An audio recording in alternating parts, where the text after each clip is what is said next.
আপনার এখানে? আগে তো ভালো অনেকে ছিলই, যার সন্তান আয়না ঘরে যায় নাই, গুম হয় নাই, খুন হয় নাই। গতকালকে আন্তর্জাতিক ট্রাইব্যুনালে একজন ডাক্তার সাক্ষী দিয়েছেন, উনি তো আর কোনো দলের না, নিউরোসায়েন্স হসপিটালের। উনি বলছেন এই জুলাই গণ অভ্যুত্থানে নিউরোসায়েন্সে যতজন ভর্তি হয়েছেন তার 167 জনের মাথায় কোনো খুলি ছিল না। কিবরিয়া ভাই, আই রিপিট, গতকালকের পত্রিকা খুলে দেখেন, আপনি চোখ বন্ধ করে ভাবেন এটা আপনার ভাইয়ের রিপোর্ট, আপনার সন্তান, আপনার বাবা মা, যে 167 জনের মাথায় কোনো খুলি ছিল না। আমার বাসার সামনে আমি 8 বাচ্চার জানাজা পড়েছি।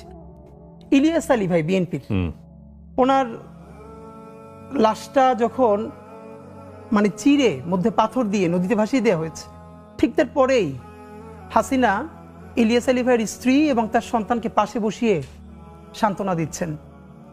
তো হয় কি, যার সন্তান গুম হয় নাই, খুন হয় নাই, তার লাইফ তো ভালোই ছিল। যারা পাচার করেছে, এখন এই যে আগেই ভালো ছিলাম, এদেরকে আমি শুধু একটা বলি যে ট্রায়াল হলো আর্টিফিশিয়ালি হলেও এদের কাউরে 1 ঘন্টার জন্য ওরকম একটা আয়না ঘরে যদি রাখা যায়, অথবা তার সন্তানকে, তার বাবা মাকে। প্রফেসর ইউনূস যেদিন প্রথম আয়নাঘর ভিজিট করলেন, ওদিন একটা বাচ্চা মেয়ে গেছিল তার সাথে। সেই বাচ্চা মেয়েটা পর ইন্টারভিউতে বলতেছে ওর মাকে যখন আয়নাঘরে নিয়ে আসছে তখন ও খুব ছোট, ওরেও নিয়ে আসছে সাথে, ওর মা অনেক ভারী। তো ওর মাকে মারতে মারতে এমন অবস্থা হয়েছে, তো ও বলছে যে আমার মার একটু পানি দেন।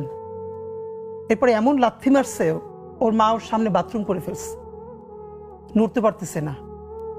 একটা মেয়ে বলতেছে যে তাকে আয়নাঘরে নেওয়ার পর তার পিরিয়ড হয়ে গেছে মায়ের চোটে, তারপরে বলছে আমাকে প্যাড দেন, হো হো করে হাসতেছে।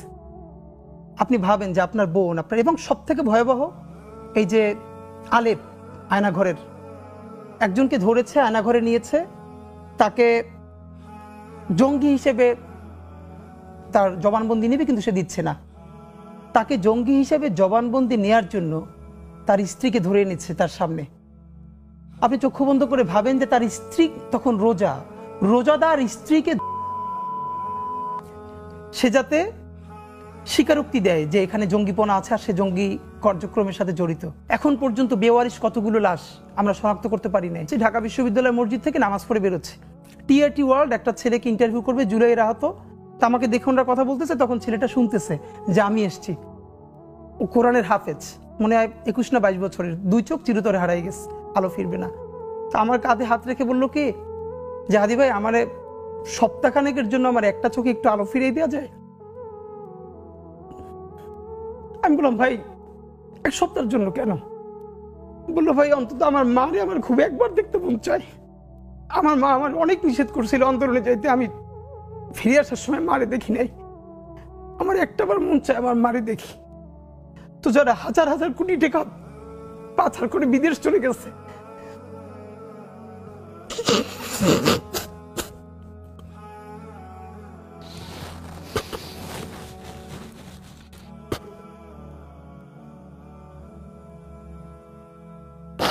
কিবরিয়া ভাই, এই সরকার বা এইটা যেটাই হোক, যেই চালাক, এইটার কোনো তুলনায় কি আপনি গত 16 বছরের সাথে দিতে পারবেন?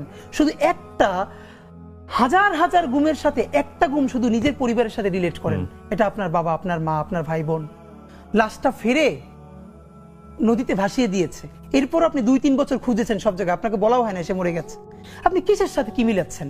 এখন পর্যন্ত আমি একজন, not a single man, Awami লীগের কর্মী না, সাধারণ সমর্থককে পাই নাই যারা এই জঘন্য গণহত্যার ব্যাপারে ন্যূনতম অনুশোচনা আছে। ভাই দেখেন, মানুষ যে যার পলিটিক্স করে, এরপর ভাই বন্ধুরা বললে বলে না, না এই কেসটা খুব খারাপ হয়েছে, এই কেসটা ঠিক হয় না। ভাই আমি একজন ন্যূনতম আওয়ামী লীগের সমর্থককে পাই নাই যে মনে করে এই গণহত্যাটা একটা জঘন্য কাজ হয়েছে, সুতরাং তাদের ক্ষমা চাওয়া উচিত। তারা বলে না, এটা কিসের কি হয়েছে, এখানে ছাত্ররা পুলিশকে মাইরে ফেলছে। এই ফ্যাসিবাদের জন্মদাতা ছিলেন হাজার বছরের শ্রেষ্ঠ বাঙালি বঙ্গবন্ধু শেখ মুজিবুর রহমান।